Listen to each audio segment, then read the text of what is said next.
Radio Católica. Radio Católica. Unidos por Cristo y María. Unidos por Cristo y María.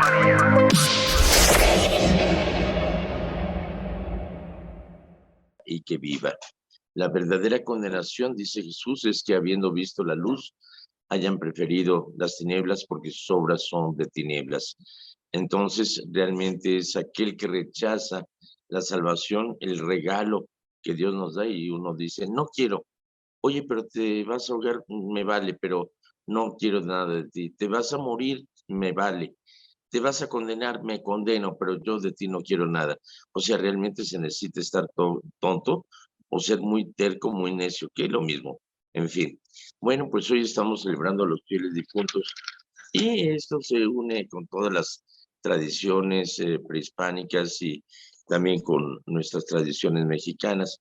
Por ejemplo, en el boletín puse esta imagen al principio para ver, ¿pueden ustedes reconocer cuál es el cráneo del mexicano? Sí, claro que sí, padre, el más floreado. El más guapo. Pues así son. El más guapo, el más floreado. El más inspirado, ¿o cómo le decimos? Correcto. Bueno, es parte de nuestra tradición. Hay muchas tradiciones que continúan hoy en día y que se siguen haciendo. Mira, escribí un artículo en el boletín del día de hoy, del domingo pasado, que ustedes pueden accesar al boletín entrando a la página de la parroquia. Es mammotcatholicchurch.org. Es MAMMOTH, Catholic, CATHOLIC, Church, CHURCH, ¿ok? .org. Bueno, los españoles se sorprendieron al ver que los aztecas celebraban el Día de Muertos el 2 de noviembre, justamente el mismo día de la conmemoración cristiana dedicada a los fieles difuntos. Para los aztecas, la muerte no era el final, sino la continuación de la vida. La vida no puede existir sin la muerte es, a su vez, parte de la vida. Cuando alguien moría, se consideraba que iba a vivir en algún paraíso en particular, dependiendo del tipo de muerte que hubiera tenido. Es decir, los que morían por la lluvia se iban al reino de Tlaloc, los que morían en la guerra se iban al reino de Texcaltipoca, las que morían dando a luz se iban al reino de la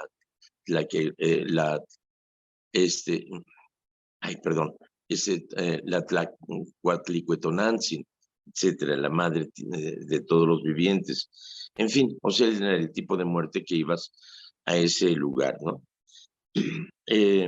El funeral era un festejo con cantos y alegría donde no se permitía la tristeza.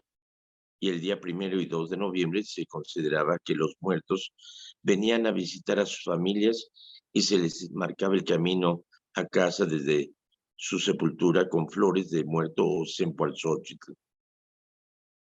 En la casa se le esperaba con la comida, bebida y golosinas que el difunto prefería en vida. Esta tradición se conserva hasta hoy en día y es aceptada y promovida por la Iglesia Católica porque no difiere de nuestra fe en que sabemos, como dice el prefacio de difuntos, la vida se transforma, no se acaba. No es el culto a la muerte, es el culto a la vida después de esta vida. Todos los que están en el cielo son santos.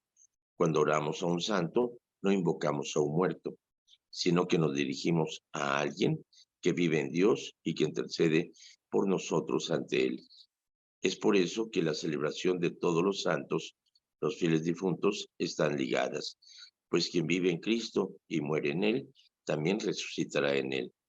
La vida eterna empieza en nuestro bautismo y ya estamos viviendo desde el bautismo para la eternidad. Ahora, hay muchos puntos que tocar aquí. Primero, para que podamos entender un poquito el sentido de la vida y la muerte y la tradición mexicana, es que los mexicanos se llaman los merecidos de los dioses. porque merecieron el sacrificio de los dioses para que la humanidad tuviera vida. Entonces, por eso se llaman Masehualis. Es decir, en el Código Martinicense, la leyenda de los soles, habla precisamente que cuando crearon el sol y la luna, por el sacrificio de esos dioses que se lanzaron a la hoguera, Tecuchistecatl era el primero, el señor de los caracoles, y Nanahuatzin. Pero el señor de los caracoles tuvo miedo, y Nanahuatzin, el búho, el andrajoso, se aventó al fuego y surgió como un sol resplandeciente. Y envidioso Tecuchistecatl también se aventó al fuego y surgió como otro sol con la misma plenitud. Uno de los dioses dijo, no era justo que los dos brillaran con la misma intensidad si uno había sido cobarde. Y por eso uno agarró un conejo y se lo lanzó para apagar el fuego del dios cobarde, y por eso surgió la luna, que si se fijan bien, tiene la imagen del conejito de Duracell, de las baterías, ¿no? Así estampado. Entonces, para que hubiera día y hubiera noche, para que hubiera movimiento, todos los demás dioses se aventaron a la hoguera, y el águila se quemó completamente, por eso su color negro. El jaguar apenas alcanzó a mancharse. Pero en la misma forma, vemos cómo la vida y la muerte están ligadas una con la otra. No puede existir una cosa sin lo otro. No puede existir el negro sin el blanco, ni el rojo sin el azul. No puede existir la mujer sin el hombre. No puede existir lo positivo sin lo negativo, ni el norte sin el sur, ni el este sin el oeste. Todo tiene que haber un equilibrio. De tal manera que la muerte no es sino continuación de la vida aquí y la vida más allá. Y dentro de esto viene una serie de tradiciones. Ellos consideraban no en una reencarnación, sino más bien una vida eterna después de esta vida. Y por eso en las sepulturas se les sepultaba con monedas, o sea, con el cacao, se les sepultaba con alhajas, se les vestía bien, se les proveía de alimento y un bastón para espantar a los perros en caso de que ellos hubieran maltratado a los perros. Pero el Xoloscuincle, el perro mexicano, era el que si había tratado bien a los perros, él lo conduciría para pasar por el lago fangoso que llevaba al otro lado, y había que pasar por unas montañas que chocaban una con otra, etc. Entonces el Xoloscuincle era el guía que lo llevaba al reino que le tocaba vivir, el Mitlán. O si habían sido malvados, serían si habían sido mandados, irían al inframundo.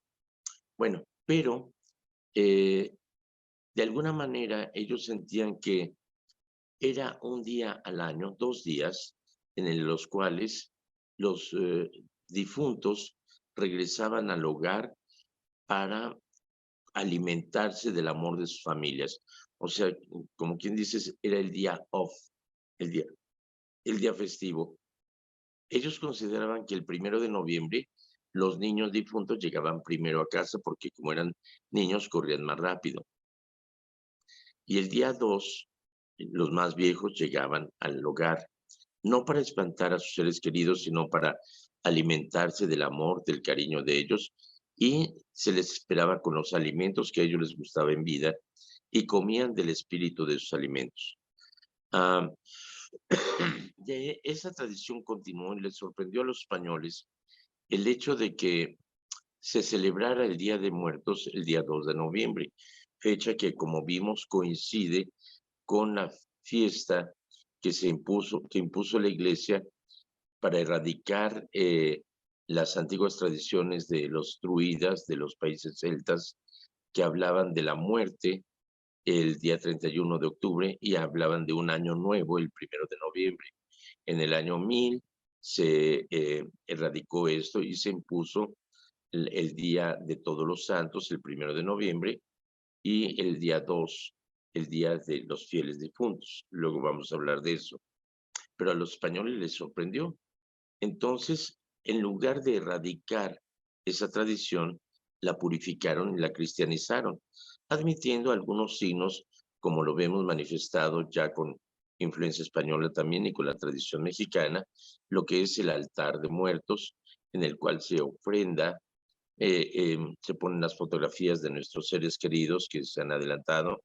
En el altar de aquí de la parroquia pusimos eh, la fotografía del padre Andy, que fue el que estuvo aquí durante 26 años y que hizo la infraestructura, y levantó la iglesia, hizo la rectoría, en fin, era un sacerdote muy trabajador y muy querido por la comunidad. Puse la fotografía del obispo Blair, y la fotografía de mi papá, de mi mamá, de mi hermano Sergio, al cual le puse un gansito, una Coca-Cola y su cajetilla de Marlboro. A mi papá le puse su botella de tequila Herradura porque él era gerente de esa compañía. Y ayer, de pura puntada, le dije a mi hermano Sergio, me voy a echar un cigarro contigo, y le robé un cigarro Marlboro de su cajetilla, y como que tuve una convivencia muy padre con mi hermano Sergio, de alguna manera. Se coloca ahí el tradicional pan de muerto, que eso ya es una influencia con la panadería española. Recordemos, es la idea de el huesito, la calavera, los huesos y demás. Pero esto es un pan delicioso que les recomiendo que lo coman. Yo ya me comí la mitad. Y puse también el pan de muerto ahí en las ofrendas. Hoy en la misa, después de la misa, acostumbro a hacerles preguntas a toda la gente. Quien sabe responder, pasa al altar y recoge una calavera de azúcar que también se pone con el nombre del difunto o a quien se va a regalar. También es tradicional en este tiempo Don Juan Tenorio, que habla precisamente de Zorrilla, que se pone el tradicional o se pone el tenorio cómico acerca de este Don Juan que tenía colección de conquistas, pero le faltaba conquistar a la más pura, que era una monja, doña Inés del alma mía. No es verdad, ángel de amor, que en esta apartada orilla más bella la luna brilla y sin mascarilla se respira mejor. Bueno, todo eso en plan de comedia es tradicional porque habla precisamente de aquellos a quienes ha matado y que se le aparecen y tiene que lidiar con ellos. Tradiciones de México, pues hay algunas que se han impuesto, sobre todo por el caricaturista Posadas, que era un caricaturista político, crítico de la política en 1910-1920, en la cual criticaba la sociedad de México, todos en calavera, porque a fin de cuentas, ricos o pobres, petate o en petaca, pero todos acabamos pelando los dientes. Entonces representaba a Porfirio Díaz, a Madero y demás como esqueletos, y el personaje más reconocido es la Catrina, ¿no? Que es esa mujer de pueblo que quiere vestirse como las Catrinas elegantes, pero es despreciada y demás, pero es una crítica de la sociedad. Entonces eso se ha ido adaptando a lo que son nuestras tradiciones mexicanas. Y sin embargo, hay tradiciones mexicanas que surgen del extranjero, como es la película del agente 007 Spectrum, que se hizo en la Ciudad de México, con un supuesto Día de Muertos, donde hay un carnaval que nunca se había hecho, con unas calaveras gigantescas y con esqueletos y la gente toda disfrazada con las calaveras típicas, así con adornadas y demás. Bueno, pues todo ese material, esa utilería se quedó en México y dijeron, pues vamos a usarlo cada 2 de noviembre. Y entonces esto que no se usaba antes, ahora ya surgió una nueva tradición gracias a la película de James Bond de Spectrum. Así que cada año se hace desfile no solamente de calaveras, sino también de alebrijes. Los alebrijes, que son una fantasía de alguien que tenía mucha fiebre y empezó a imaginar todos esos alebrijes, esos animales alados, no salados con sal, sino con alas, alados.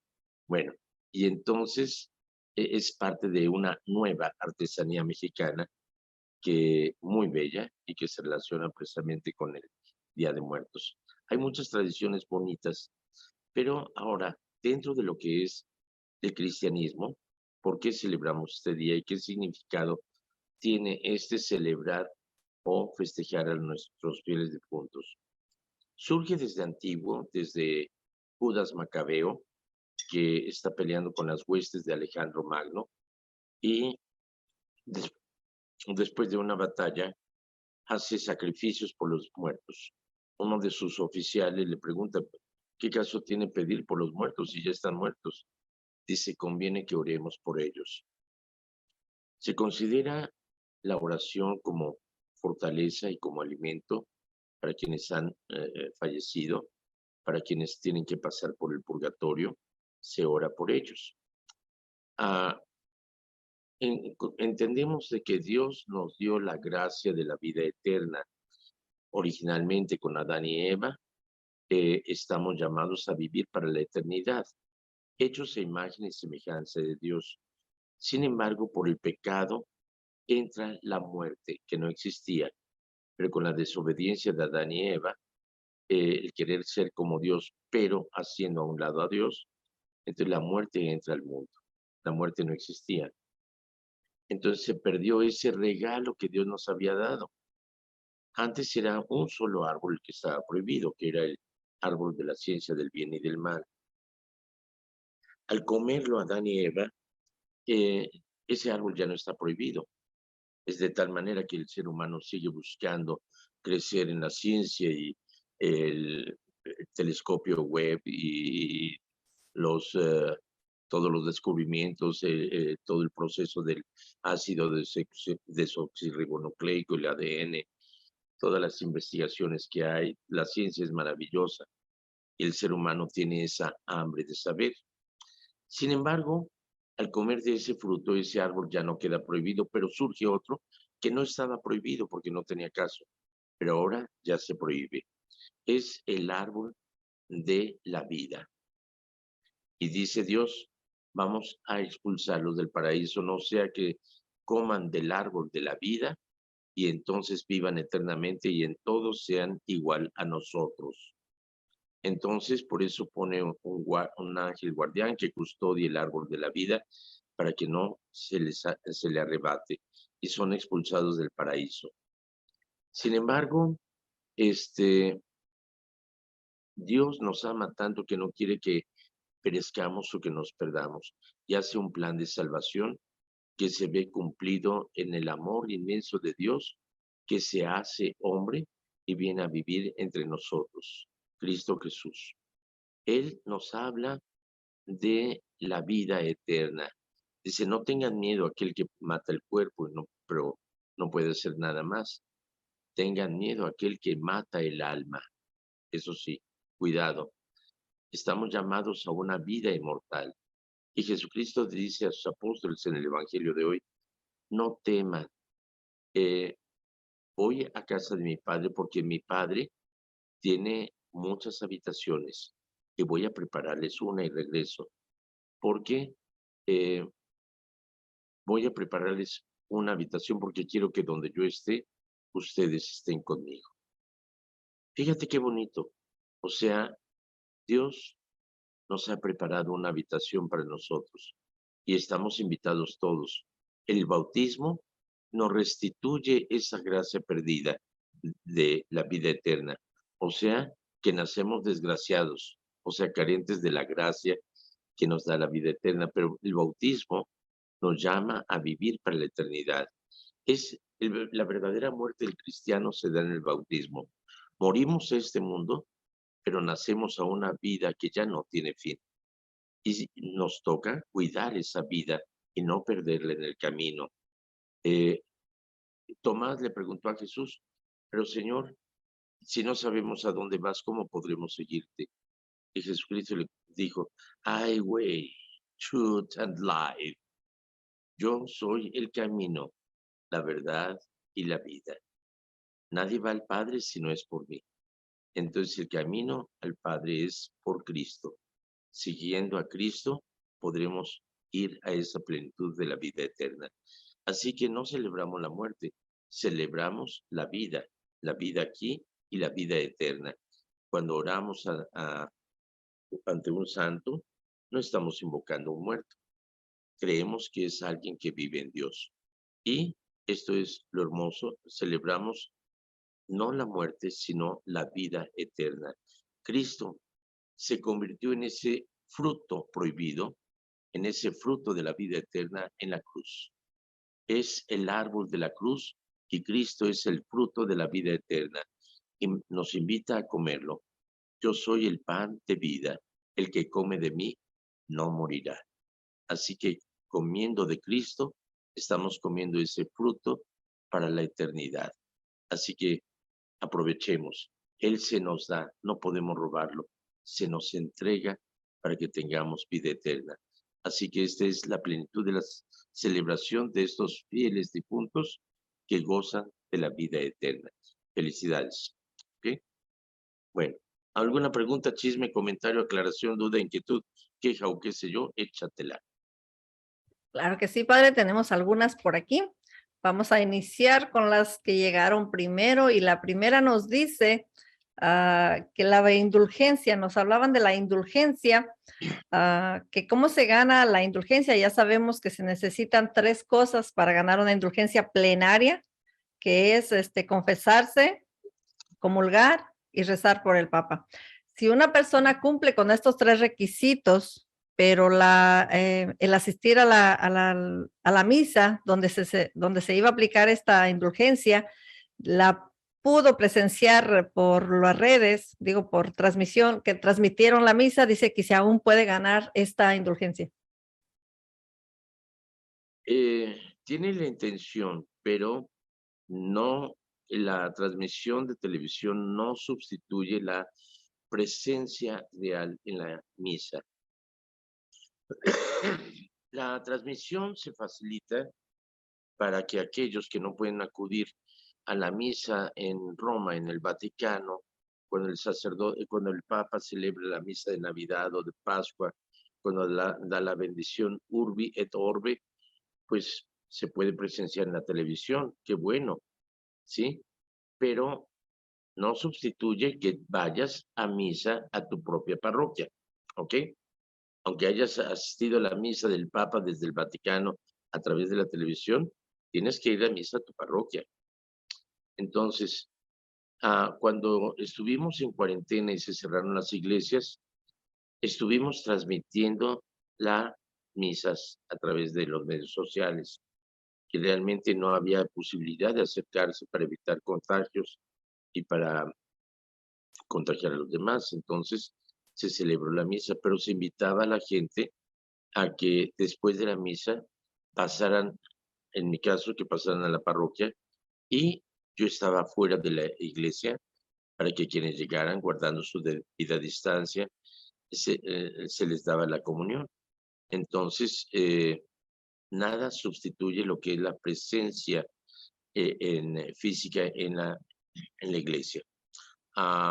No hay que poner pretextos, por eso dejé de transmitir la misa, para que no hubiera pretextos y que la gente venga a la iglesia. Con la pandemia se perdió el 30% de la feligresía, no por muerte, sino más bien porque dijeron, no, pues ya, ¿para qué voy a la iglesia? Mejor la veo en la televisión. Sí, se ha perdido el 30% y se ha perdido lo que significa el valor de la Eucaristía. Es por eso que ahorita la iglesia en Estados Unidos está en una campaña que se llama Reavivamiento Eucarístico Nacional, en el cual tratamos de hacer énfasis de que Cristo está verdaderamente presente en la Eucaristía.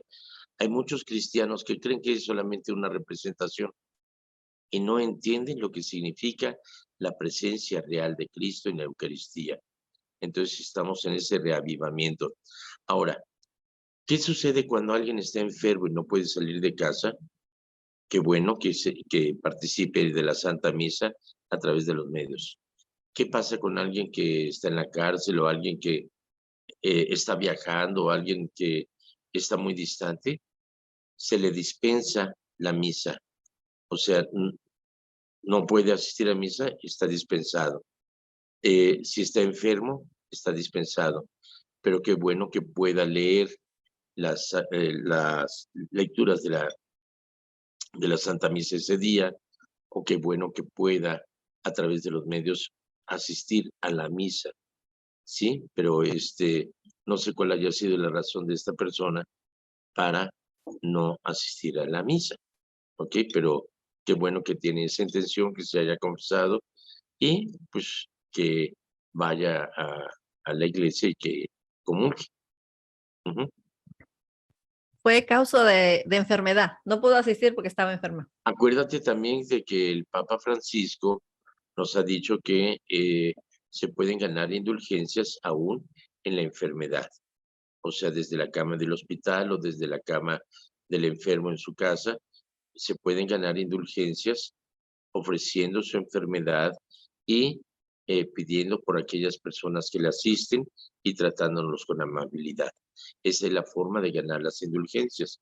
Entonces, mi querido radiovidente, que hace esa pregunta, quien quiera que seas, desde tu cama, ofrece tu sacrificio, tus dolores, tu enfermedad, eh, para que sea válida esa indulgencia, y ofrécela también por los que te cuidan, ¿ok?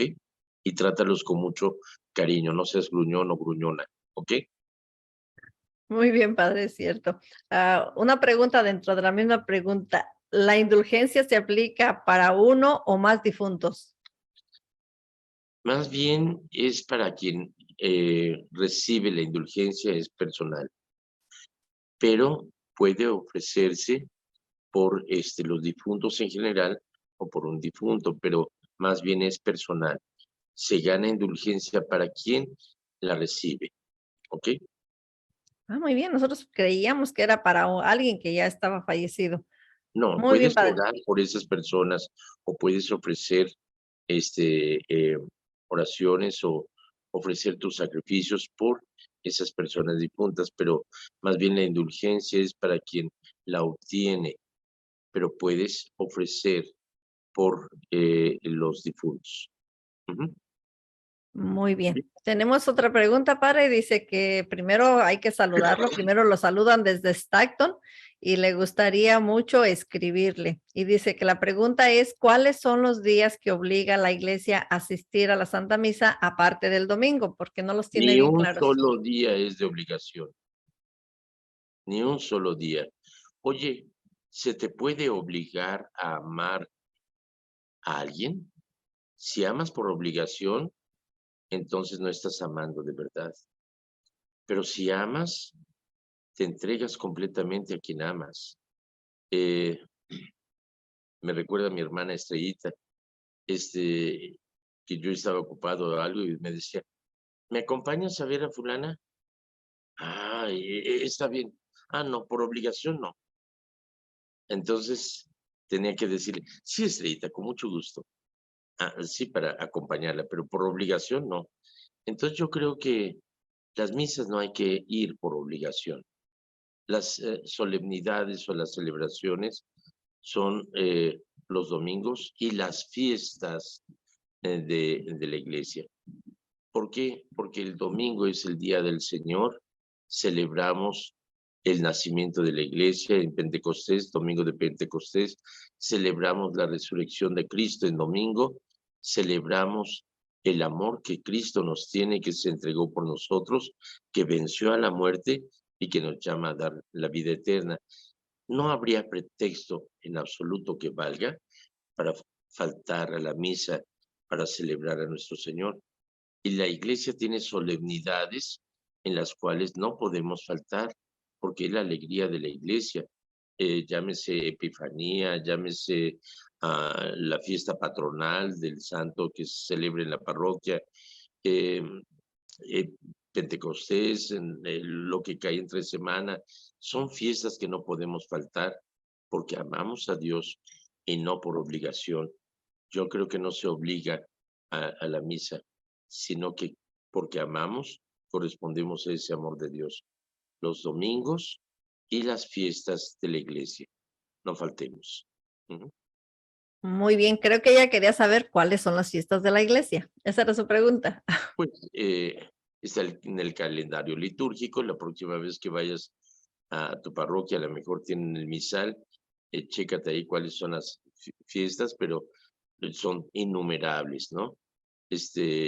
Innumerables, la Inmaculada Concepción, Nuestra Señora de Guadalupe, la Epifanía del Señor, la Navidad, obviamente, la Anunciación, el Pentecostés, en fin, o sea, son innumerables, pero son fiestas de la iglesia que no debemos de faltar. Muy ¿Sí? bien, y también la de ayer y la de hoy, ¿verdad, padre? Obviamente. Muy bien. Sobre Tenemos todo la otra. de ayer, de Todos los Santos. Fíjate, cosa muy curiosa, en México es declarado día de asueto nacional. Fíjate, nada más. Y en este día, pero la fiesta de solemnidad está en los misales, en inglés el 1 de noviembre, pero no aparece el 2 de noviembre. Sin embargo, en el misal, en español aparece el 2 de noviembre como solemnidad. Muy bien, padre. La que sigue es una invitación para usted de parte de una persona. Él se llama Rolando y dice que él es un militar y trabaja en una área restringida en Fairfield. Y él le hace una invitación a usted porque dice que un día manejando se paró debajo de un árbol y cuando vio hacia arriba cayeron unas hojas y se quedó el rostro del Señor. Él desde ese día siguió mirando, ahí está, dice él que ahí está. Y él lo que hizo, desde ese día comenzó a llevar flores y comenzó a mirarlo como un lugar pues diferente. Y dice que le gustaría, si usted quiere ir a conocerlo, obviamente es un lugar restringido, pero él tiene mucho gusto en invitarlo y llevarlo hasta ahí. Y si usted quisiera, pues le hace esa invitación. Me encantaría ir. No sé hasta dónde sea. ¿Tú sabes dónde queda ese lugar? ¿Cómo se llama? Fairfield. Fairfield. No sé dónde quede, ¿eh? Pero pues él dice que él lo invita y él lo lleva. Así es que es. Estaría muy interesante, pero mi querido amigo, no sé por dónde quede eso, pero a mí me cuesta mucho trabajo viajar por la siguiente razón. Soy el único sacerdote en esta área. Tengo una parroquia de 200 millas de largo. Es muy difícil que alguien venga a sustituirme. Estoy a 5 horas de Los Ángeles, 7 horas de San Francisco, 3 horas de Reno, 5 horas de Stockton. Entonces, difícilmente puedo viajar. Te agradezco mucho tu invitación, pero si me das tu número de teléfono después del programa, me voy a comunicar y te pregunto, y a lo mejor un día que tenga que hacer un viaje, pues aprovecho y paso a verte. Pero te agradezco mucho la invitación, mi querido Rolando. Gracias. Muy bien, padre. Pues nada más las que tenemos ahora en el Face nos dice, pues son comentarios nada más y esos son, no sé si usted los quiere compartir después, pero son como comentarios. Dice que buenas tardes, padre, bendiciones. Hay muchos padres católicos que dicen que las catrinas y los alebrejes no son buenos. Después nos dice Gloria Rico Lemos. Hola, padre, bendiciones y cuídese. Saludos de parte de sus amigos Toñita y Pedro y le dice saludos, padre. Gracias. Un sacerdote liberal, ¿qué es un sacerdote conservador? Y después nos dice, muchos saludos para usted, padre Jorge, que Dios le bendiga y muchas gracias por todas sus enseñanzas. Muchas gracias a ustedes. Miren, respecto a los padres que dicen que las catrinas y los alebrijes no son buenos, o sea, también pueden decir los helados de fresa no son buenos, mejor coman de chocolate. Eso es una opinión muy personal, muy individual. Pero entendamos una cosa, hay que entender el contexto histórico, y ya se lo expliqué, es de un caricaturista que critica políticamente a la época del porfiriato, el maderismo, la revolución y demás, y critica a la sociedad, y eso se ha quedado.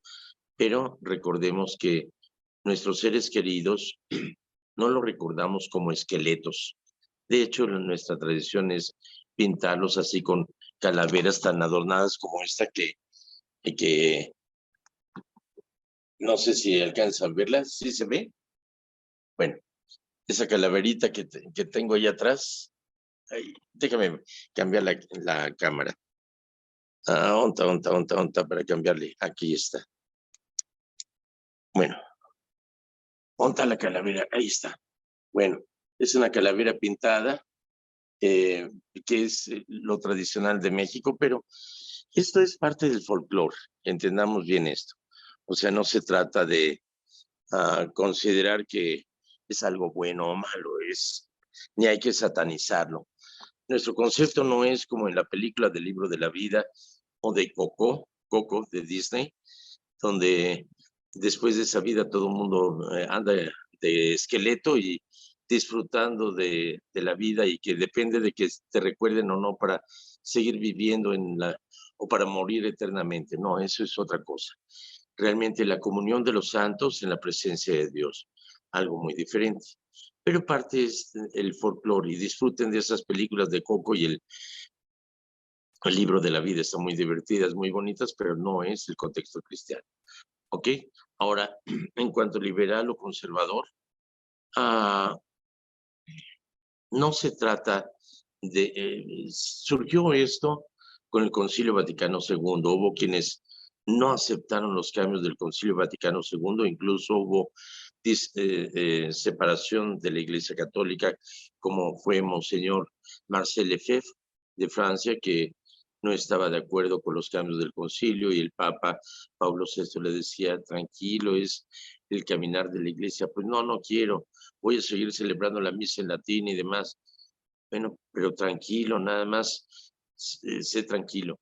Pero cuando ordenó nuevos obispos, Marcel Lefebvre, sin autorización del Papa, cortó con la Iglesia, se hizo cismático. Entonces ya no es la Iglesia católica, se separó. Y había quienes no querían esos cambios, y había quienes exageraban mucho. Con los cambios litúrgicos empezaron a celebrar con un gabán y en lugar del ornamento, celebrar consagrar con tortillas y tequila. No, eso es extremista, eso es el liberal, pero no va por ahí. Entonces hubo que pasar un tiempo de moderación, y actualmente existen esas normas litúrgicas donde nos habla de esa uniformidad y realmente las condiciones para lo que es la celebración. Entonces esto es realmente el ir con la Iglesia, ni tomando iniciativas por cuenta de uno de regresar la misa en latín y espalda al pueblo, ni ir de avanzada como para hacer cosas que no son coherentes con el caminar de la Iglesia. Entonces, somos una Iglesia única, santa, católica, apostólica y romana. ¿Ok? Muy bien, mi querida Esperancita, creo que el tiempo se nos ha terminado de este programa, pero esperamos verlos mañana nuevamente. Mañana son 4 décadas del programa de Janet Arceo de El Mundo de la Mujer, con el cual empecé con ella hace también 40 años, y Janet Arceo me invitó a estar en su programa mañana, muy temprano, a las 10:15 tiempo de México. Así que felicidades a Janet Arceo. Mañana jueves estaré transmitiendo junto con ella. Que Dios les bendiga, les acompañe, en nombre del Padre, del Hijo y del Espíritu Santo. Amén.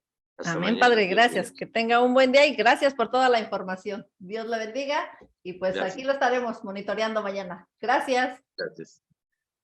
Pásela bonito. Radio Católica. Unidos por Cristo y María. Unidos por Cristo y María.